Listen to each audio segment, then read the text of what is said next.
प्रिय शिक्षार्थियों, NIOS के स्टूडियो में आपका स्वागत है। वेदाध्ययनम पुस्तक के अंतर्गत 11वें पाठ के रूप में यम सूक्त के द्वितीय भाग के विषय में हम अध्ययन करेंगे। यौते श्वानौ यमरक्षितारौ चतुरक्षौ पथिरक्षी नृचक्षसौ ताभ्यामेनं परिदेहि रादन् स्वस्ति चास्मा अनमीवं च देहि। हे राजा यम, यौ कुक्कुरौ तव रक्षकौ, ये जो दोनों कुत्ते तुम्हारे रक्षक हैं, जो कि 4 आँखों से युक्त हैं। चूंकि 2 कुत्ते हैं तो दोनों की 2-2 आँखें, इस प्रकार से दोनों की आँखों का जब हम योग कर देंगे तो 4 संख्या आ जाएगी। अतः ऐसे 4 आँखों से युक्त आपके जो दोनों ये कुत्ते हैं, जो मार्ग की रक्षा करने वाले हैं, मानवों को देखने वाले हैं, तयोः कुक्कुरयोः समीपम एनम प्रयच्छ, उन दोनों कुत्तों के पास में इसको ले जाओ। अस्य मंगलम भवतु एनम रोगहीनम कुरु, इसका मंगल हो, इसे आप रोग से विहीन बनाएं। उरुण सा वसुत्रिपा उदुम्बलौ यमस्य दूतौ चरतो जना अनु तावस्मभ्यं दृशये सूर्याय पुनर्दातामसुमद्देह भद्रम। यमस्य द्वौ दूतौ यौ दीर्घ नासिका विशिष्टौ, यम के 2 दूत जो कि लंबी नाक वाले हैं, बड़ी नाक वाले हैं।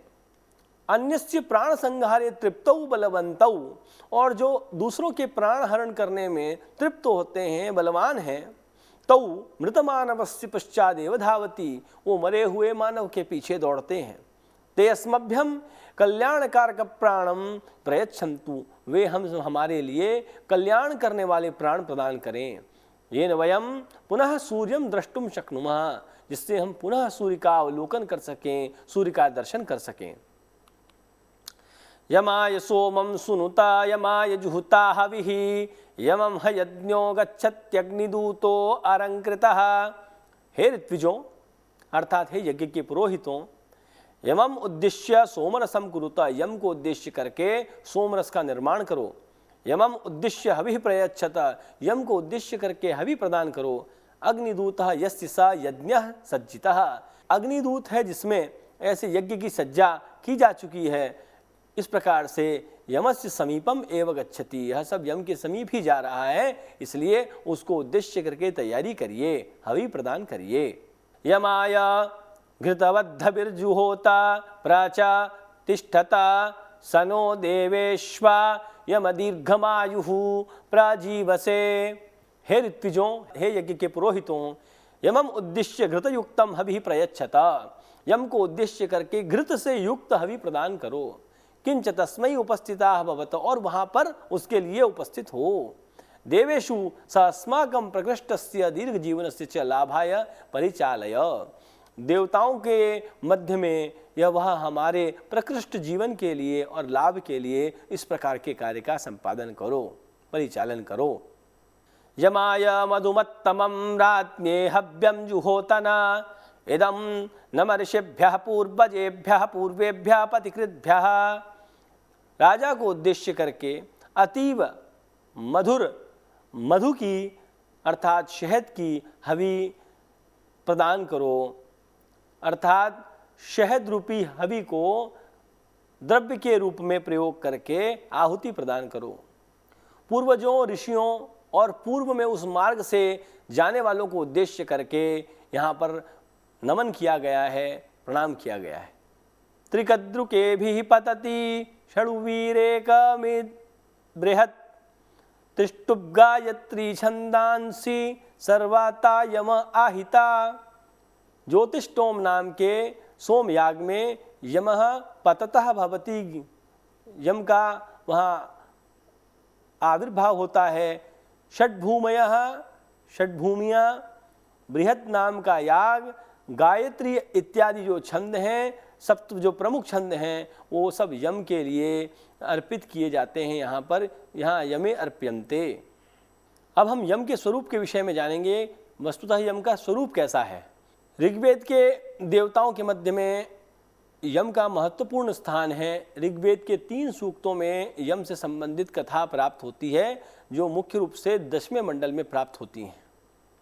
इसके अतिरिक्त यम के इनसे भिन्न भी कथोपकथन अन्य सूक्तों में प्राप्त होते हैं, जो वस्तुतः यम यमी संवाद के रूप में प्रसिद्ध है। वह भी 10वें मंडल का 10वां सूक्त है। वरुण, बृहस्पति और अग्नि इत्यादि देवताओं के साथ में यम की स्तुति भी बहुत सारे मंत्रों में प्राप्त होती है। निरुक्तकार यास्क निरुक्त में यम शब्द की व्युत्पत्ति करते हुए कहते हैं यमो गच्छतीति सतः। यहाँ पर यम शब्द उपरमार्थकाद यम धातो हो कर्तरि निष्पन्न। वस्तुतः यहाँ पर जो प्रयोग है वो कर्तर्थक प्रयोग है और उपरमार्थक यम धातु से बना है। उसका तात्पर्य यह है कि यह प्राणिनः उपरमयति, अर्थात यह प्राणिनाम प्राणविच्युतिं करोति इति, अर्थात जो प्राणियों के मध्य में से उनके प्राण का विभाग कर देता है, प्राणों को पृथक कर देता है, उसके अर्थ में यहाँ कहा गया है।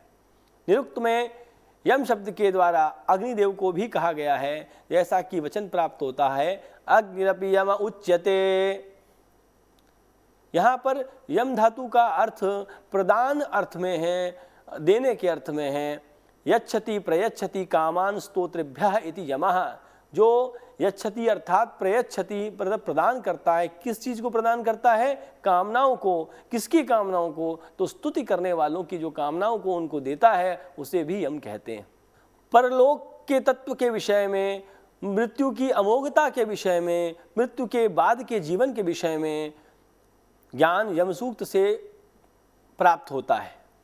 यम शब्द का यमज अर्थात जुड़वा, यह भी अर्थ प्राप्त होता है। तत्र यम यमी पदद्वयेन विवस्वर शरणवोः संगमेन, यम यमी इस दो पदों के माध्यम से, विवस्वर और शरणु इसके संगम के माध्यम से उत्पन्न यमज अपत्यद्वयम गृह्यते। इससे दो बच्चों का, दो संततियों का ग्रहण किया जाता है। ऋग्वेद में यम मृत्यु के नाम से, मृत्यु के अधिष्ठाता के देवता के नाम से प्रसिद्ध है। जो मृत की आत्मा को वह शरीर प्रदान करने वाला है, मृत्यु के पश्चात समस्त मनुष्य उसके पास जाते हैं। जैसा कि कहा गया है श्रुतियों में, संगमननम जनानाम सह, अर्थात यमः, यम हमारे पूर्व पुरुष, मृत्योः परम यह अमृतलोकस्य पंथानम प्रथमम ज्ञातवान, मृत्यु के पश्चात जिसने अमृत लोक जो है उसके मार्ग को सबसे पहले जाना, क्योंकि सबसे प्रथम बार यम ही वहाँ गए थे।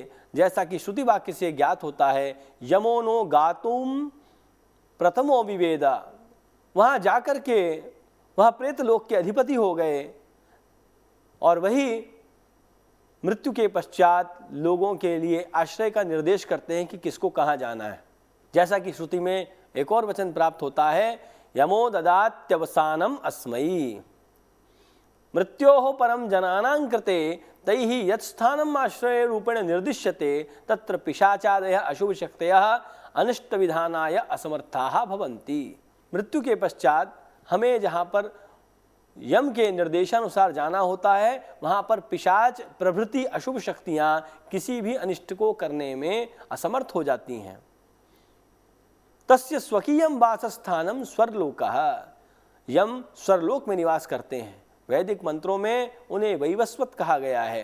निरुक्त में बृहद देवता में विवस्वर शरणवोः पुत्रः, इस प्रकार के वचन और उपाख्यान प्राप्त होते हैं।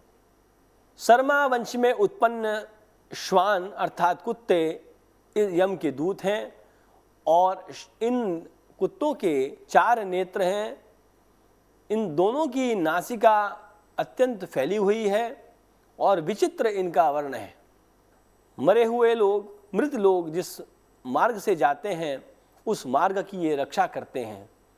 जैसा कि एक और श्रुति वचन में विशेषण प्राप्त होता है, पथिरक्षी। श्वानौ एतौ यथा मृतस्य जनस्य क्षतिं विधातुं समर्थौ न भवेताम तदर्थम वैदिकैः ऋषिभिः प्रार्थना क्रियते।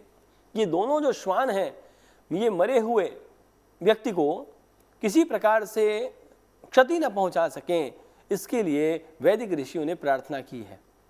तथा ही आमनातम, जैसा कि प्राप्त होता है वचन, ताभ्याम एनम परिदेहि राजन स्वस्ति चास्मय्यननी तंधेहि, और कौशिक, कपोत इत्यादि भी उसके दूत हैं। ऋग्वेद के मंत्रों में अधिकतम स्थलों पर राजन शब्द का प्रयोग यम के लिए किया गया है। ये लोगों के प्रभु हैं, और मंत्रों में विश्वपति शब्द का भी इनके लिए प्रयोग किया गया है। मरे हुए लोग, मृत लोग स्वर्ग लोक को प्राप्त करके वरुण के साथ में यमराज भी आनंद का उपभोग करते हुए दिखाई देते हैं। श्रुति में इस बात का वचन प्राप्त होता है, उभा राजाना स्वधया मदंता यमम पश्यसी वरुणंच देवम। सोमपाई इस नाम से भी कुछ मंत्रों में इनकी स्तुति की गई है।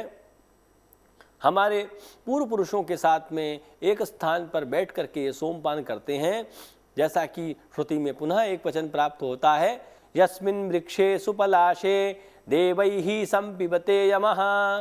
समस्त सुकर्मों के, दुष्कर्मों के ये साक्षीभूत हैं। देवत्व को प्राप्त करने वाले पितृ देवताओं के साथ में इनके घनिष्ठ संबंध है। अग्नि देवता के साथ में भी इनकी परम मैत्री है, और अग्नि जो है यम के पुरोहित हैं। यम इंदो अर्थात ईरानी लोगों के देवता के रूप में इनको सुना जाता है, क्योंकि ईरानियों के प्रसिद्ध धर्म ग्रंथ अवेस्ता में यम का नाम अलग रूप से दिखाई पड़ता है। ऋषियों ने प्राकृतिक शक्ति के समय पर यम की सृष्टि नहीं कल्पित की, अपितु मृतानाम अधिष्ठात्र देव रूपेण यमस्य कल्पना करता। मृतों के, जो मर चुके हैं ऐसे लोगों के अधिष्ठात्र देवता के रूप में यम की कल्पना की। यम सूक्त में यमः एव प्रथमम मरणशीलः इति उक्तम। यम सूक्त में यम ही सबसे पहले मरणशील है, सबसे पहले मृत्यु को प्राप्त करता है। स एव मृत्योः द्वारम प्रथमम अतिक्रांतवान। उन्होंने ही सबसे पहले मृत्यु का दरवाजा, मृत्यु का द्वार खटखटाया। इन्होंने मरे हुए लोगों के लिए मार्ग का अनुसंधान किया, जैसा कि श्रुति से ज्ञात होता है, परेवांसम प्रवतो महीरनु बहुभ्या पंथा मनु पस्पशानम। यम यमी एतयोः यमज भ्रात्रोः मेलनेन एव मनुष्याणाम उत्पत्तिः इति या कथा श्रूयते सा अमूला एव। यम यमी ये परस्पर जुड़वा भाई बहन थे। इन दोनों के मिलन से ही, इन दोनों के संगम से, इन दोनों के संभोग से जो है मनुष्यों की उत्पत्ति हुई। ऐसी जो कथा सुनी जाती है वो निश्चित रूप से निर्मूल है, उसका कोई आधार नहीं है। यम सूक्त में भी उसका समर्थन नहीं है। भारतीय लोग इस प्रकार का कभी भी चिंतन नहीं करते, अपितु संयम के धनी यम अपनी भगिनी के प्रति इस निंद कर्म के पाश से उसको मुक्त कराने के लिए आशीर्वाद देते हैं। जब वह काम के वेग से युक्त हो जाती है तो उससे शांत कराते हैं। अंत में लज्जित यमी अपने भाई यम के पैरों में गिर के क्षमा याचना करती है, जिससे रक्षा प्राप्त होकर के, जिससे रक्षित होकर के संयम के धनी यम रक्षित होते हैं। और इसी प्रकार की हमारी भारतीय संस्कृति है। इस प्रकार से इस पाठ के माध्यम से हमने पढ़ा कि यम सूक्त से संबंधित 16 मंत्र मूल रूप से हमने इस अध्याय में पढ़े। राजा यम की हवियों के द्वारा अर्चना करने के लिए यजमान कहता है वह विवस्वत के पुत्र और मृत जनों के मिलने का स्थान है। यम ही हमारे जाने वाले मार्ग के ज्ञाता हैं, ज्ञानी हैं, जिसको देवता बढ़ाते हैं या देवता जिसका संवर्धन करते हैं, कभी स्वाहा के माध्यम से या कभी स्वधा के माध्यम से आनंदित होते हैं। इसलिए यम को उद्देश्य करके कुश पर उपवेशन के लिए कहा जाता है। तत्पश्चात यम को यज्ञ के लिए उपयुक्त, यज्ञ के लिए अर्घ, विविध रूपों से युक्त अंगरा नाम के पितृगण यज्ञ स्थान में आने के लिए पुकारते हैं, बुलाते हैं। अंगरा नामक, अथर्व नामक, भृगु नामक हमारे पितृगण आगमन के लिए कहते हैं। उनके शुभ चिंतन में हम सब जिस प्रकार से रहते हैं इस प्रकार की प्रार्थना करते हैं।